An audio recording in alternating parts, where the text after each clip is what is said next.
సంబంధం అంతా ఎక్కడ అంటే కేవలంగా శ్రీకృష్ణ పరమాత్మకి విఘ్నేశ్వరుడికి ఉన్న సంబంధంతో కూడుకున్న శమంతకోపాఖ్యానాన్ని ఒక్కదాన్నే చదవాలి.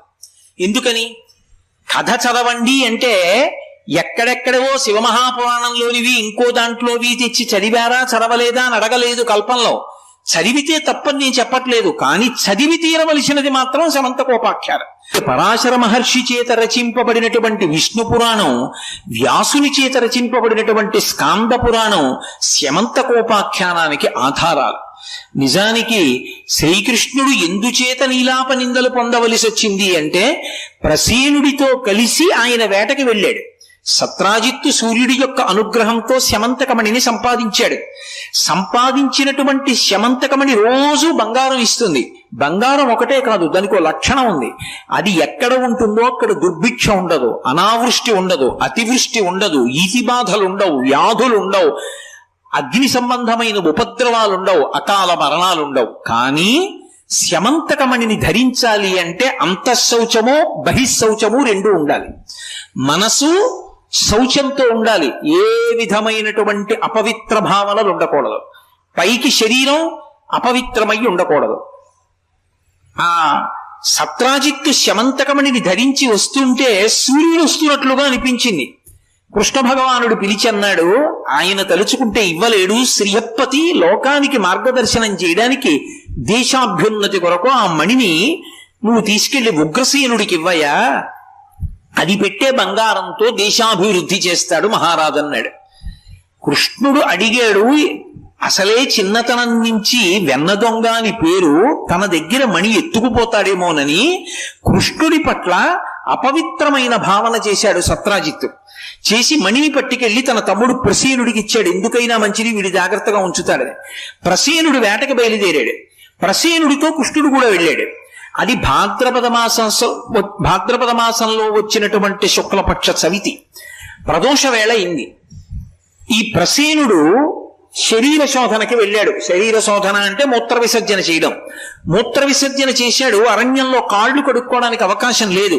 మూత్ర విసర్జన చేసి కాళ్ళు కడుక్కోకుండా, చేతులు కడుక్కోకుండా, ఆచమనం చేయకుండా, కనీసం కాళ్ళు కడుక్కోకపోతే అపవిత్రత వస్తుంది శరీరానికి. వాడు ఉత్తమ కర్మలకు పనికిరాడు.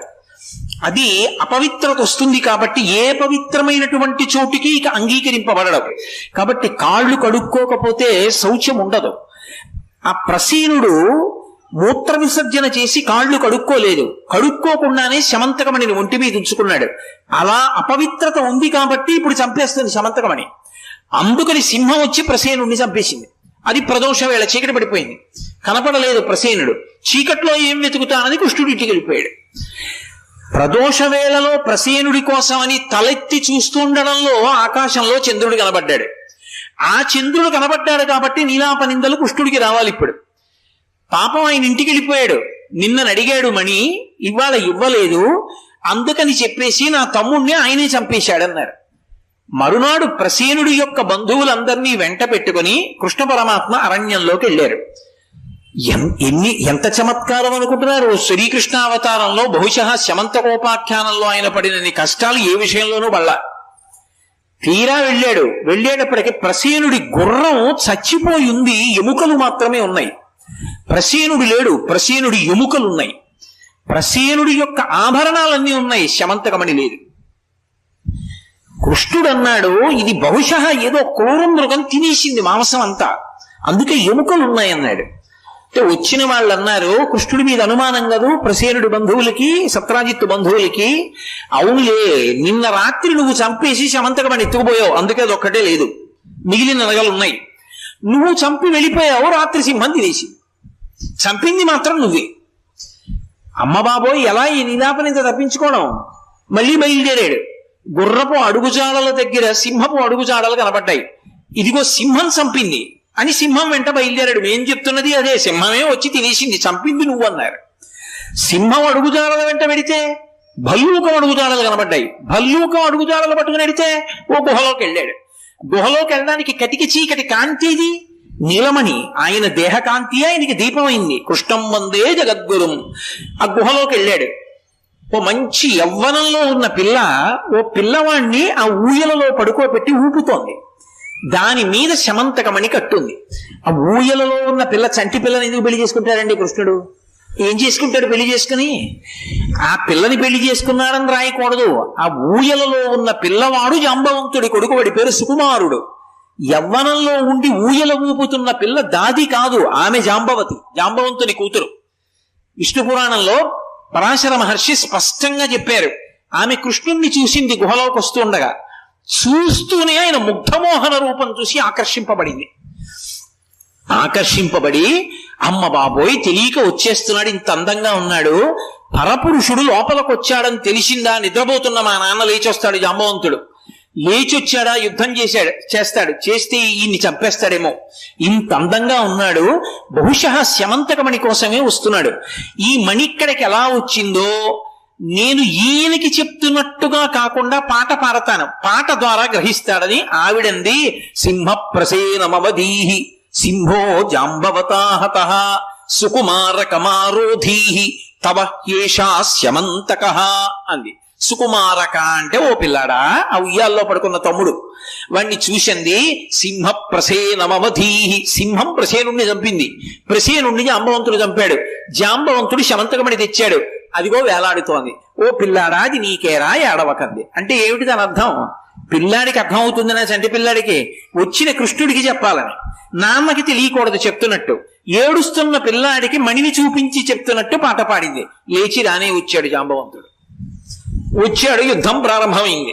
21 రోజులు జరిగింది. అప్పుడు అర్థమైంది గత జన్మలో రామచంద్రమూర్తిని యుద్ధం వరమడిగాడు. యుద్ధం కూడా కాదు, యథార్థానికి కౌగిలించుకుంటానని అడిగాడు. హనుమకొక్కరికే కటాక్షించారు. నీ శరీర ఆలింగనం కావాలి, ఇంత అందంగా ఉంటావు కదా, పుంసాం మోహన రూపాయ పుణ్యశ్లోకాయ మంగళం, రామా నిన్ను కౌగిలించుకుంటానన్నాడు. ఈ జన్మలో ఆ సుఖం, ఆ ఆలింగనం ఒక్క సీతమ్మకి, పరులకి ఇవ్వను, వచ్చే అవతారంలో నీ ముచ్చట తీరుస్తానన్నాడు. బ్రహ్మగారు ఎంత ఆయుర్దాయమో జాంబవంతుడు అంత ఆయుర్దాయం. ఆయన ఆవలింతలోంచి పుట్టాడు. అందుకని ఆయన ఏం చేశాడు? ఇప్పుడు జాంబవంతుడిగా ఉన్నాడు. ఆయన కోర్కె తీర్చడానికి రాముడు కృష్ణుడిగా ఇప్పుడు వచ్చాడు. 21 రోజులు యుద్ధం జరిగింది. బలం తగ్గిపోతుంటే జాంబవంతుడికి అర్థమైంది ఈయన రాముడు రా అని. స్తోత్రం చేసి శమంతకమణిని ఇచ్చాడు, తన కూతుర్ని జాంబవతిని ఇచ్చాడు. ఊయల ఊపుతున్న యవ్వనంలో ఉన్న పిల్ల, పసిపిల్ల కాదు, మళ్ళీ బాగా జ్ఞాపకం పెట్టుకోండి ఆ విషయం. ఈ పిల్లని తీసుకుని శమంతకమణిని తీసుకుని ఇంటికి వెళ్ళాడు. సత్రాజిత్తుకి ఇచ్చేశాడు మణి. ఆయన అన్నాడు, ఎందుకు లేవయా, నాకు ఇది, నాకున్నది ఒక్క కూతురు, ఈ కూతురుని ఎవరికి ఇచ్చి పెళ్లి చేస్తానో, అల్లుడికే కదా ఆస్తి వెళ్ళిపోతుంది, ఈ సత్యభామని నీకు ఇచ్చి పెళ్లి చేసేస్తాను, దీనితో పాటు శమంతకమణిని ఇస్తాను, ఈ కన్యామణిని శమంతకమణిని రెండింటినీ గోపాలమణి తీసుకుపో అన్నాడు. ఆయన అన్నాడు, మావా నువ్వు నాకు పిల్లని ఇచ్చిన తర్వాత ఎప్పటికైనా ఆస్తి నాదేగా, ఇప్పుడు ఎందుకు లేని నీ దగ్గర ఉంచుకోని శమంతకమణిని తెలిసాడు. కానీ కృష్ణుడు దొంగ తన దగ్గర మణిని ఎత్తుకుపోతాడేమో అన్న అంత శౌచము లేని స్థితి ఒకటి ఉంది కదూ సత్రాజిత్తుకి. ఈలోగా లక్క ఇంట్లో పాండవులు కుంతీదేవి కాలి చనిపోయారని వార్త వచ్చింది. లేదు, వాళ్ళు క్షేమంగా ఉన్నారని కృష్ణుడికి తెలుసు. లౌకిక మర్యాద ఒకటి ఉంటుంది. కృష్ణుడు ఒక్కడు వెళ్ళలేదనుకోండి, అతను ఒకడు రాలేదు పరామర్శకంటారు. ధృతరాష్ట్రుడు దొంగేడు పేరుస్తుంటే ఓదార్చడానికి వెళ్ళాడు. ఈలోగా ఇక్కడ అక్రూరుడు, సుధన్వుడు మొదలైనటువంటి వాళ్ళు ఈ సత్యభామని పెళ్లి చేసుకోవాలి అని ప్రయత్నం చేశారు. అక్రూరుడు, కృతవర్మ, సుధన్వుడు వీళ్ళు ముగ్గురు అడిగారు సత్రాజిత్తుని పిల్లనిమ్మని. ఆయన అన్నాడు, మీ ముగ్గురులో ఎవరికోళ్ళకి ఇస్తాను, అలా ఆగండి అన్నాడు. అకస్మాత్తుగా కృష్ణుడికి ఇచ్చి పెళ్లి చేసేశాడు. ఆ శమంతకమణిని తెచ్చి ఇచ్చాడు. అయ్యో పాపం నింద వేశానే అని. వీళ్ళ ముగ్గురు కక్ష పెట్టుకున్నారు. కృష్ణుడు ఊళ్ళో లేడు, హస్తినాపురానికి వెళ్ళాడు ధృతరాష్ట్రుడి దగ్గరికి. ఆ సుధన్వుణ్ణి పిలిచి రెచ్చగొట్టారు. వాడు అమాంతం వెళ్ళి ఆ సత్రాజిత్తుని సంహరించి శమంతకమణిని తెచ్చి అక్రూరుడి దగ్గర పెట్టాడు. తప్పు చేసేయడం తేలిక, తర్వాత ఏమవుతుందో గుర్తొచ్చేటప్పటికి భయం వేసింది. కృష్ణుడు వచ్చేస్తాడు, అక్కడ ఉండిపోతాడు ఏమిటి హస్తినాపురంలో, కృష్ణుడు వస్తే చంపేస్తాడని శమంతకమణి వదిలి పారిపోవడం మొదలెట్టాడు. కృష్ణుడు రానే వచ్చాడు. సత్యభామ ఏడుస్తూ చెప్పింది, అయ్యో మా నాన్నగారిని చంపేశారు, ఇదిగో మణినెత్తుకు పారిపోతున్నాడు సుధన్వుడని. వెంటనే బయలుదేరుతుంటే బలరాముడు అన్నాడు, తమ్ముడా నేను వస్తానన్నాడు. ఇద్దరు రథం ఎక్కి సుధన్వుడిని వెంట తరిమారు. సుధన్వుడు గుర్రం మీద ఎడుతున్నాడు. కొంత దూరం వెళ్ళిన తర్వాత సుధన్వుడి యొక్క గుర్రం బడలిపోయి కింద పడిపోయింది. నడిచి పరిగెత్తుకుంటూ వెడుతున్నాడు. భూమి మీద పరిగెడుతున్న వాణ్ణి రథంలో వెంబడించకూడదన్నాయా, అందుకని నేను కూడా దిగి పరిగెత్తి పట్టుకుంటాను, నువ్వు కూర్చో రథంలో అని బలరాముడిని కూర్చోబెట్టి కృష్ణ భగవానుడు ఒక్కడు పరిగెత్తుకుంటూ వెళ్లి సుధన్వుణ్ణి పట్టుకుని ద్వంద్వయుద్ధం చేసి చంపేసి ఒళ్ళంతా తడివాడు. ఎక్కడ శాంతకమణి దొరకలేదు. తిరిగి వచ్చి బలరాముడితో అన్నాడు, అన్నయ్య అన్నయ్య సుధన్వుణ్ణి సంహరించాను, అంతా వెతికాను గాని శమంతకమణి లేదన్నయ్య అన్నాడు.